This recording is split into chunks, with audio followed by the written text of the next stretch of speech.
क्या तुमने कभी सोचा है ये पैसा छापता कौन है?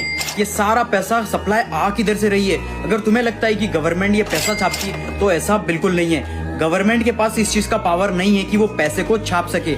फिर ये खाली कागज का टुकड़ा जिसका हमें पता ही नहीं है कौन छाप रहा है, हमारी जिंदगी में इतनी ज्यादा वैल्यू क्यों रखता है? हिस्ट्री में जितना भी लेन देन ट्रेड होता था वो होता था बार्टर ट्रेड। किसी को दूध के बदले चावल दे दिया, किसी को नमक के बदले आटा दे दिया।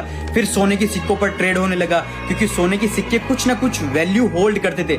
लेकिन ये कागज का टुकड़ा जिसका हमें कुछ पता ही नहीं है, इसे छाप कौन रहा है और किस बेसिस पर छाप रहा है? पूरी दुनिया में 315 यूएस ट्रिलियन डॉलर डेट के अंडर है, लेकिन हमको ये 315 ट्रिलियन डॉलर देने किसको है? ये एक अमीर आदमी अपने टैक्स बचाने के लिए अपना सारी जिंदगी उधार के पैसे पे गुजारते हैं। यहाँ पर मैं छोटे मोटे इंस्टाग्राम पर पैसे दिखाते हैं उन अमीरों की बात नहीं कर रहा हूँ, मैं बात कर रहा हूँ टॉप एलिट्स की, जो अल्ट्रा बिलियनर्स हैं, जो हर सेकंड हजारों करोड़ों कमाते हैं। ये बिलियनर्स क्या करते हैं? अपनी कंपनीज के शेयर्स को बैंक्स के पास रखते हैं, एज ए कोलेटरल रखवाते हैं, करोड़ रुपए का लोन लेते हैं, लोन को वापस पे करने के लिए फिर से लोन लेते हैं और ये पूरा लूप होल तब तक चलता रहता है जब तक ये अमीर मर नहीं जाएंगे। इन सारी बातों का बैंक्स को भी अच्छे से पता है, ये पैसा हमें नहीं मिलने वाला, लेकिन फिर भी वो लोग इन लोगों को लोन्स देते ही रहते हैं। बैंक्स के पास रियलिटी में इतना सारा पैसा होता ही नहीं। बैंक्स के पास बस 5 से 10% फिजिकल कैश होता है, बाकी सारा का सारा पैसा डिजिटल कैश है। मतलब वो सिर्फ कंप्यूटर में कुछ टाइप करते हैं और कंप्यूटर के अंदर नंबर शो हो जाते हैं। इस चीज को हम फाइनेंस में हम